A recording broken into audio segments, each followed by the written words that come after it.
दुनिया भर के परिप्रेक्ष्य में पालन की जा रही कृषि तकनीकों को दो वर्गों में विभाजित किया जा सकता है। सबसे पहले टेरेस कल्टीवेशन, जिसमें खेत को मैदानी रूप में समतल करके या सीरिया बनाकर लंबे समय तक खेती की जाती है। दूसरा है शिफ्टिंग कल्टीवेशन यानी स्थानांतरी कृषि, जिसमें खेती को एक स्थान से दूसरे स्थान पर स्थानांतरित कर करके किया जाता है, विशेषकर पहाड़ी ढलानों में जंगलों को साफ करके।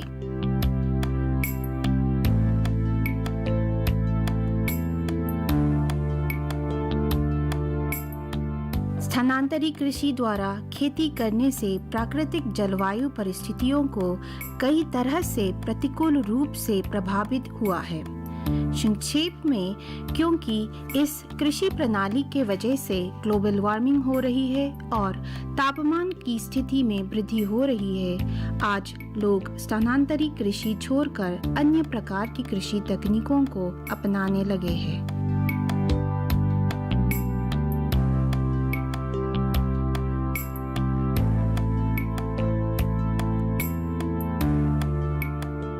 भारत के कई किसान जिनका मुख्य व्यवसाय खेती है, उन किसानों की आर्थिक स्थिति को बेहतर बनाने और प्राकृतिक पर्यावरण का संरक्षण करने के उद्देश्य से कई संबंधित सरकारी कार्यालय और व्यक्तिगत गैर सरकारी संगठन खेती की नई गतिविधियों के कई कदम उठा रहे हैं।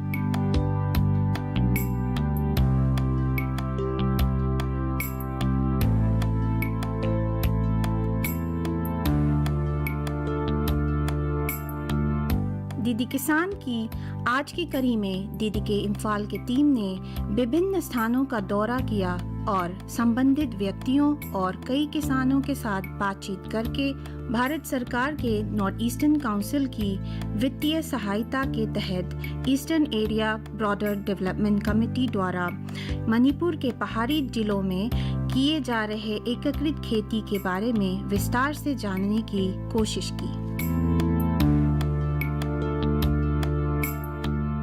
एकीकृत खेती की इस योजना के तहत यह उद्देश्य रखा गया है कि स्थानांतरी कृषि प्रणाली को पीछे छोड़कर एक निश्चित क्षेत्र से स्थायी उत्पादन के लिए विभिन्न कदम उठाकर विभिन्न प्रकार की सब्जियां, अनाज, फल आदि उगाकर उत्पादन करना है।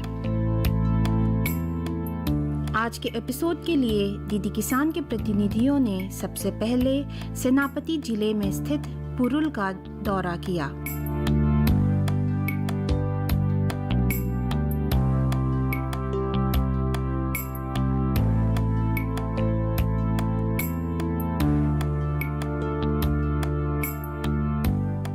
पुरुल मराम बाजार से लगभग 21 किलोमीटर पूर्व में स्थित पौमई नागा जनजातियों द्वारा बसा एक खूबसूरत पहाड़ी गांव है।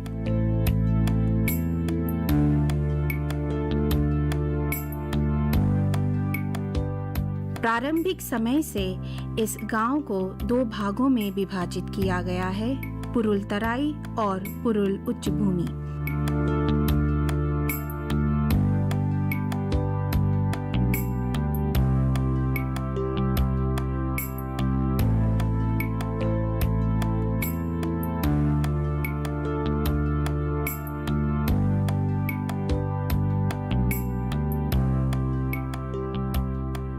इस गांव की एक विशिष्ट विशेषता यह है कि प्रकृति के सुंदर उपहारों के अलावा ग्रामीणों की मेहनत साफ देखी जा सकती है। इस गांव में पहुंचने के बाद सबसे पहले दीदी किसान के प्रतिनिधि एक ग्रामीण थोहो सोलोमोन से मिले और उनसे बातचीत करके यह विस्तार से जानने की कोशिश की कि कैसे सन 2017 से एनईसी के तहत eastern area broader development authority द्वारा खेती के लिए आवश्यक धन और उपकरण प्रदान करके चलाई जा रही इस योजना से ग्रामीणों को कितनी लाभ मिल रही है। मेरा नाम थोहो सोलोमोन है। मैं पुरुल गांव से हूं। इस प्रोजेक्ट की शुरुआत इबादा यानी eastern border area development authority के स्पॉन्सर से हुई है। इसके लिए समय समय पर आर्थिक एवं उपकरणिक सहायता हमें मिलता रहा है। अब तक हम जल संरक्षण के लिए एक तालाब बना चुके हैं। इसके लिए विभाग की ओर से काफ़ी सहायता मिली है। एक लो कॉस्ट ग्रीन हाउस भी दिया है। इसमें पौधे तैयार किए जाते हैं। ये काम सफलतापूर्वक आगे बढ़ रहा है। अभी हमने विभाग की मदद से पूरे गांव में इस काम का एक उदाहरण सामने रखा है। उद्यान कृषि में भविष्य की संभावनाएं काफी अधिक, ऐसा उनका कहना है। इसलिए अब अधिक से अधिक घरों ने ये काम शुरू कर दिया है। ज्यादातर लोगों ने कीवी, आलू और नागा बीन्स पर काम शुरू किया है।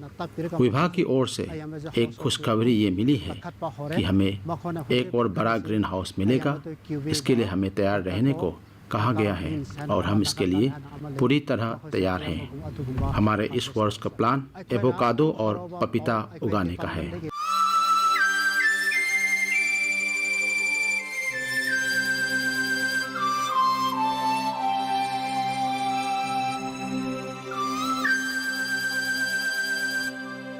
आर.डी. पीटर पुरुल के मेहनती किसानों में से एक है। खेती के क्षेत्र में किए गए विभिन्न कार्यों के लिए राष्ट्रीय स्तर पर सम्मानित यह नेशनल अवार्डी इस योजना के तहत नए पौधे उगा रहे हैं।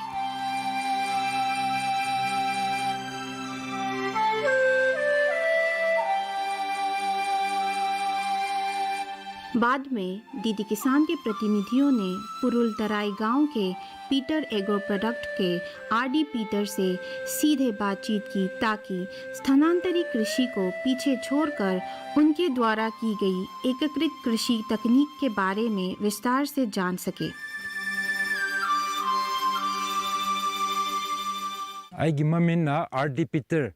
मेरा नाम आर.डी. पीटर है और मैं पुरुल अकुटपा गांव से हूँ। मेरे फार्म की जगह का नाम फौजेये है।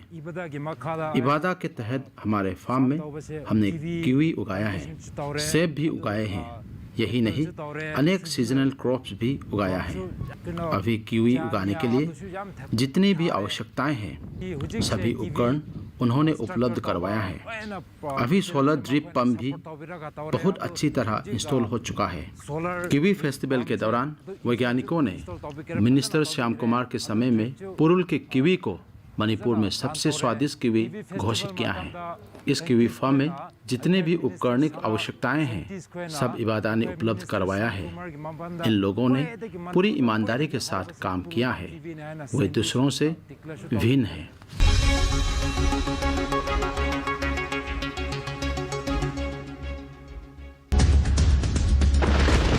रफ्तार के साथ मौसम के बदलाव की हर खबर।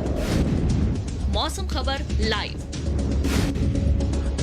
देखिए सुबह 8 बजे और 10 बजे, दोपहर 12 बजे और 2 बजे।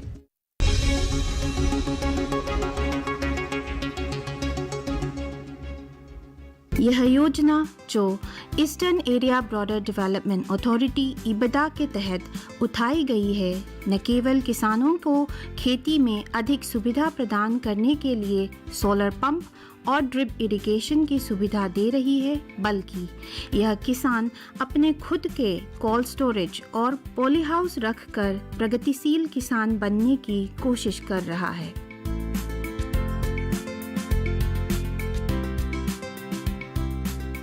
पुरुल से निकलने के बाद दीदी किसान के प्रतिनिधि पी जलेनफाई गांव पहुंचे, जो कांगपोकपी जिले के साइटू सब डिवीजन में स्थित है।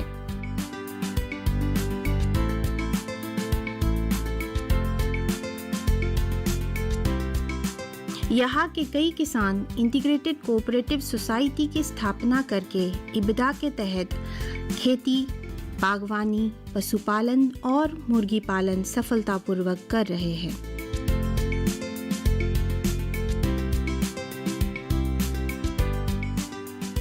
वनों को साफ करके की जाने वाली स्थानांतरित कृषि द्वारा दिए गए प्रत्यक्ष और अप्रत्यक्ष नुकसान से छुटकारा पाने के लिए गन्ने, मूंगफली, अनार और योंगचाक आदि उगाकर किए जा रहे एकीकृत खेती के बारे में विस्तार से जानने के लिए हमारे प्रतिनिधियों ने थांगबोई हाओकिप के साथ बहुत सारे बातें की।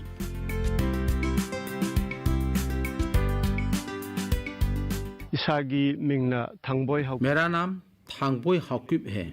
मैं पी जेलेंगफाई साइतू सब डिवीजन के तहत कांगकोपी जिला से हूँ। कृषि एवं उद्यान कृषि की बात करें तो गन्ना है, अनार है, मूंगफली है, आम है, केला है, त्रिबिन है, संतरा और नींबू भी है। ज़्यादा तो नहीं, पर आजमाने के लिए थोड़ा एवोकाडो भी उगाया है और साथ ही थोड़े नारियल भी उगाया है। अभी तो ऑफ सीजन हो गया है। पिछले वर्ष गन्ने के पौधे काफ़ी अच्छे थे, मूंगफली भी अच्छे थे, मिर्च के पौधे भी बहुत उगाए थे, अन्य साग सब्जियों भी अच्छी तरह उगाया था। इन सब से भी काफ़ी लाभ मिला है हमें।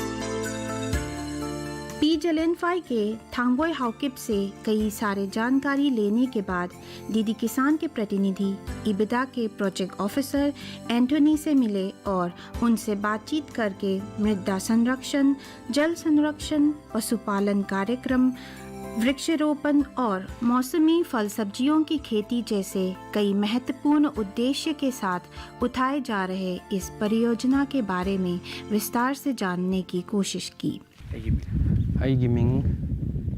मेरा नाम एंथोनी है। जेलेंगफाई गांव के इस प्रोजेक्ट का मैं इंचार्ज हूँ। इबादा में प्रोजेक्ट ऑफिसर के पद पर कार्यरत हूँ। नाम से ही पता चलता है कि ये कार्यक्रम सम्मिलित है। इसका नाम इंटीग्रेटेड हॉर्टिकल्चर फार्मिंग सिस्टम है। इसमें सम्मिलित है भूमि संरक्षण साधन, जल संरक्षण साधन, पशुपालन के कार्य एवं रिहेबिलिटेशन प्रोग्राम, ये सभी हैं। वार्षिक वर्षा ऋतु के अनुसार किसानों की आमदनी के लिए समय अनुकूल फसलों को उगाना, भूमि संरक्षण के लिए टेरेस कंस्ट्रक्शन जैसे काम करवाते हैं, टंकी बनवाते हैं, तालाब बनाते हैं, उसके पानी से फसलों की सिंचाई करते हैं, पॉली हाउस बनाते हैं, ग्रीन हाउस भी बनाते हैं। इसके अंदर कैसे प्रयोग करना है, इन सब के बारे में उनको सिखाते हैं। कंपोस्ट कैसे बनाना है, उसका प्रयोग खेतों पर कैसे करना है, ग्रीन हाउस के भीतर कैसे क्या करके बड़े पैमाने पर कमाई हो सकती है, इन सब विषयों पर इनको समय समय पर प्रशिक्षण देते हैं। सुअर पालन, बत्तख, मुर्गी पालन, जगह जगहों की प्रोजेक्ट की आवश्यकता अनुसार बेसलाइन सर्वे करने के बाद उनसे डिटेल रिपोर्ट लेकर उसके बाद उनके ज़रूरत के हिसाब से प्रोजेक्ट पर काम करते हैं।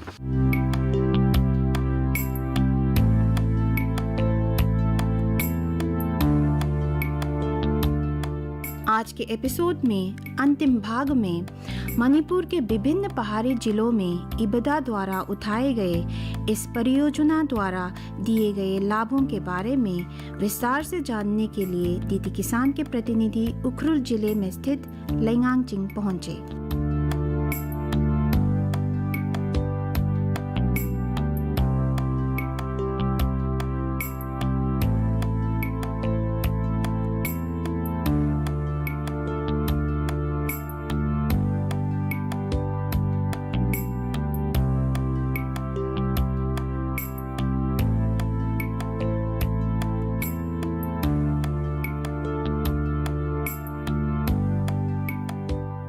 लेंगांगचिंग पहुंचने के बाद के.एस. सोमायो फ्रांसिस ने इस परियोजना के तहत उनके खेत में उपलब्ध कराए गए लाभों और उगाए गए विभिन्न फल सब्जियों के बारे में विस्तार से जानकारी दी।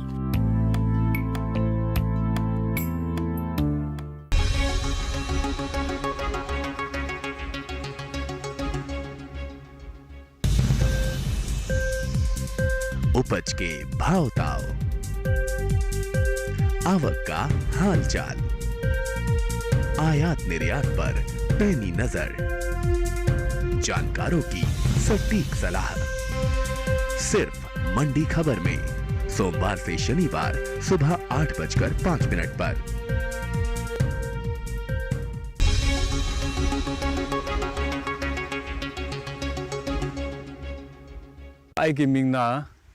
मेरा नाम के.एस.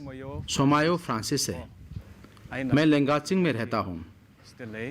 मैं सामूहिक कृषि का काम करता हूँ जो नॉर्थ ईस्ट ईस्टर्न काउंसिल द्वारा स्पॉन्सर करके इबादा के तहत उद्यान कृषि पर काम करता हूँ। मैं एवोकाडो उगाता हूँ, सेब भी उगाता हूँ। यही नहीं, केला और नींबू जैसे फल भी उगाता हूँ। समय अनुसार सब्जियाँ भी उगाता हूँ। पॉली हाउस भी बना दिया है, लेबर हाउस भी बना दिया है। पौधे तैयार करने का प्लान भी है। तालाब भी है, इसमें मछली पालन भी करते हैं, सुअर पालन भी करते हैं, मुर्गी पालन भी करते हैं। सोलर वाटर पंप भी है। हमारे यहाँ तो बिजली की सुविधा नहीं है, इसलिए यहाँ पर दिन के समय तालाब से टंकी में पानी भरने का काम करते हैं, जिससे पानी की सभी आवश्यकताएं पूरी होती हैं। पहले इस फार्म को तैयार करने के पहले यहाँ पर पहाड़ी खेत होता था। उसमें समय अनुसार अरबी, मकई, धान आदि के फसल उगाते थे, जिससे आमदनी अधिक नहीं हो पाती थी। हमारे खाने के लिए तो पर्याप्त उत्पादित है, पर व्यापार के लिए पर्याप्त नहीं होता। अभी इस फार्म के आने से हमारे आमदनी में थोड़ी बढ़ोतरी हुई है और भी आगे आमदनी बढ़ेगी, ऐसा मेरा उम्मीद है।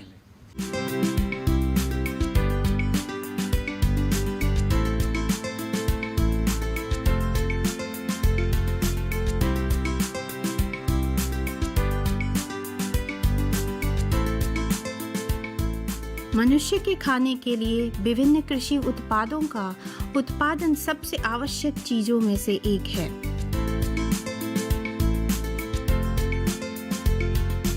लेकिन जो मुश्किल है वह यह है कि उत्पादों का उत्पादन करने के लिए बदलते समय के साथ कौन सा तरीका अपनाया जाना चाहिए। लितान फार्मर्स एंड ग्रोवर्स सोसाइटी के चेयरमैन एम. हेलिना ने हमारे प्रतिनिधियों को विभिन्न मौसमी फल, सब्जियां और केले, नींबू आदि बहुतायत से उगाए गए इस फार्म द्वारा प्रदान किए जा रहे विभिन्न लाभों और उठाए गए कई कदमों के बारे में बहुत सारे बातें व्यक्त की। मेरा नाम एम. हेलेना है। मैं लेंगाचिंग लितान में रहती हूँ। Farmers and growers cooperative society में अध्यक्ष हूँ। अभी हम इबादा के साथ मिलकर पहले से जो हम करते आ रहे थे, जैसे पेड़ काटना आदि जो भी प्रचलित थे, सबके सब हानिकारक था। उसे छोड़कर इबादा के साथ मिलकर केला, नींबू, सेब आदि उगा रहे हैं। मौसमी सब्जियां भी उगाते हैं। इसे हम खाते भी हैं, बेचते भी हैं। ग्राहक भी हमारे जैविक उत्पादनों को बहुत पसंद करते हैं। पहले तो भूमि की उर्वर क्षमता ढूंढ कर स्थानांतरण करते करते काम होता था। ऐसा करने से हमारी मेहनत भी ज्यादा लगती है और पहाड़ों के पेड़ भी कटते हैं। अभी हम एक ही स्थान पर बिना स्थानांतरण किए लगभग 50 वर्षों की प्लान में यहाँ पर बिना रासायनिक खादों का प्रयोग किए केवल जैविक खादों का, जैसे कि गोबर आदि के प्रयोग से कृषि का काम कर रहे हैं।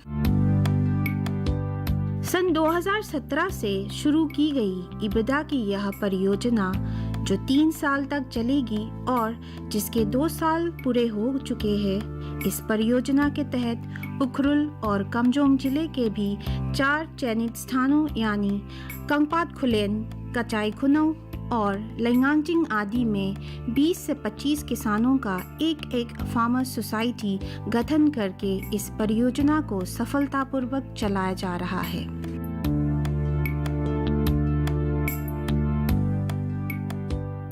इबदा के इस प्रोजेक्ट के तहत farm house, labour house, water storage, green house, solar pump, drip irrigation आदि के इंफ्रास्ट्रक्चर की सुविधाओं के साथ किसानों को भी आवश्यक परीक्षण दिए जा रहे हैं।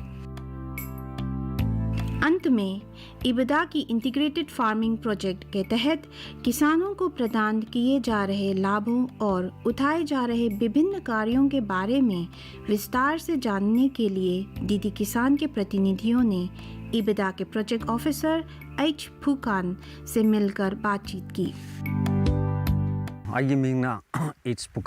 मेरा नाम रिस पुकान है। अभी मैं eastern border area development authority में प्रोजेक्ट ऑफिसर के पद पर कार्यरत हूँ। प्रमुख रूप से उखरुल जिले और कामजोंग जिले में काम कर रहा हूँ। प्रमुख रूप से हम लैंड डेवलपमेंट यानी भूमि विकास का काम करते हैं। उपकरणगत आवश्यकताएं पूरे करते हैं। इनके लिए फार्म हाउस बनाते हैं, लेबर शेड हाउस बनाते हैं, पक्का वाटर स्टोरेज टैंक बना दिया है, ग्रीन हाउस जैसे आवश्यक सहायता प्रदान कर रहे हैं। उद्यान कृषि के तहत NEC द्वारा स्पॉन्सर करके ये काम होता है। इनके अपने अपने गांव के कोऑपरेटिव सोसाइटी के अकाउंट में समय समय के आवश्यकता अनुसार वर्क आइटम की जरूरत अनुसार पैसे उपलब्ध करवाते हैं। किसानों की ओर से काफी उत्साहजनक एवं सक्रिय जवाब मिला है। फिर भी ये काम नया होने के कारण इनको भी काफी मुश्किलों का सामना करना पड़ा है। एक निश्चित समय अवधि के लिए उठाए गए परियोजनाएं और योजनाएं समय के साथ समाप्त हो जाएगी, लेकिन अग्रिम तैयारी आवश्यक है ताकि उठाए गए परियोजनाओं द्वारा प्रदान किए गए लाभों को जानकर सभी योजनाएं अपने दम पर कायम रह सके। इसके लिए यह आवश्यक है कि संबंधित संस्थान और व्यक्तिगत किसान एक साथ मिलकर काम करें।